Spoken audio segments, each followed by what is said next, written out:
Well, welcome back, ladies and gentlemen, as we continue exploring 3D Capital, an undervalued asset manager with holdings in AI, blockchain, biotech, junior resources, and so much more. To kind of break down some of the recent news, talk a little bit about the valuation as the stock continues to present value here. We have Sheldon, the CEO, joining as always. Welcome back, sir. Thanks, Kyle. Great to be here. Always a pleasure to get you back on. So before we dive into the pivotal news, which I'm sure people are, asking about this settlement after this lawsuit, but I always want to reiterate that you guys have like 50.5 million in assets with a total liability of only 4 million as of some recent filings. And you kind of had that, that NAV value that was presented at like 72 cents, which is jaw dropping compared to where you're trading today, which means I think there's still this large disconnect between, some of these small caps, but you're not your traditional small cap, right? Because I mean, you guys are making a lot of private investments. Do you want to just speak to the value of the company? Oh, sure. Yes, to some people, the numbers speak for themselves, and for others, we tend to get a bit more complicated because we have many companies that we've invested in. So we've had many investors drill down and start following our investee companies, many of which we've started to interview on our YouTube channel. And so the value is definitely at a discount. A couple of our projects have been delayed. I think people have kind of viewed that negatively, but hey, in the startup business, things take time to evolve, and everything's moving down.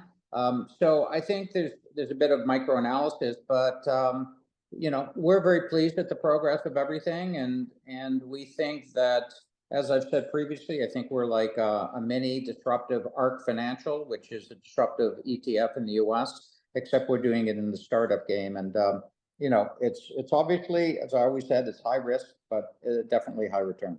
Yeah, and I definitely appreciate you kind of saying like a lot of these are pre-market investments, and a lot of these go from everything with infrastructure plays to, like you said, like junior resources to AI and crypto. And I really implore the viewer to go over to your YouTube channel and watch some of the interviews, because some of the stuff is truly fascinating, considering these aren't small deals either. Some of these companies are partnering with huge financial institutions to so much more in between. Now, I think what's really interesting is I feel like you just upped a huge amount of value to the company. I'll kind of read the headline as you announced a settlement of a dispute with, I think it's Palisade Gold Corp, Colin Kettle, and Newfound Gold Corp, which I don't think that news release really expanded on the value that was kind of received. Do you want to break down exactly what happened there and what you guys ended up getting out of that lawsuit?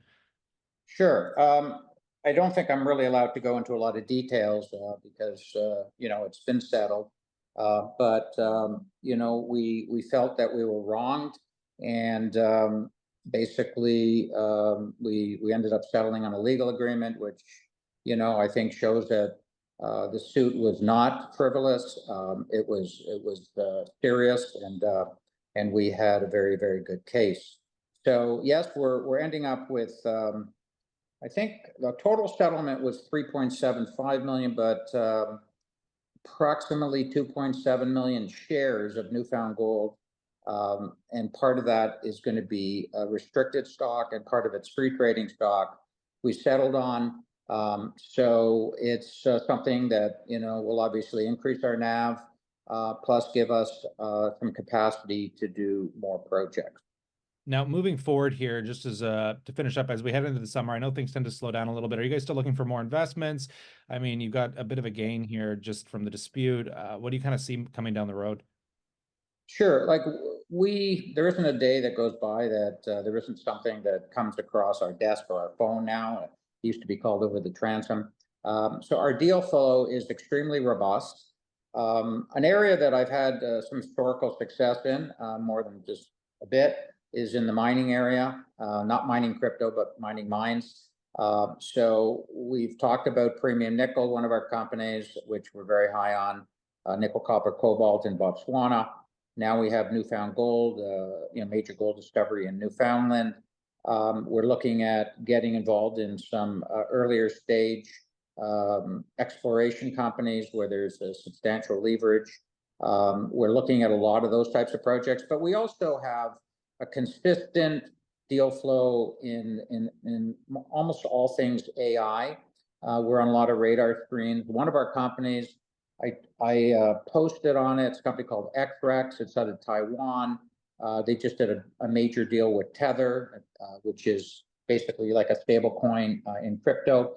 Major company. In their acknowledgement, there was SoftBank, all these major banks in South Korea, Japan, and then also they mentioned 3D Capital as we're an investor. So we're in some very good company. We're involved in extremely disruptive technologies, and by our name getting out there, more and more people are going, oh, okay, and they drill down. They look at what we have. They look at some of the interviews, and then their new projects are being put forth. Like I say, almost daily. We're very, very selective, very small percentage, but we have capacity to do more deals. And we're also investing in some of the companies we've already invested in. We're milestone investors, so we make a follow-on investment. So that's also a big part of our investing strategy. No, I definitely appreciate all the insight on this. And as always, we'll pass it over to the viewers. We'd love to know what you think, and definitely consider subscribing as these catalysts and news come into play. We'll bring it to you here. But on the note, as always, we look forward to catching you in the next one.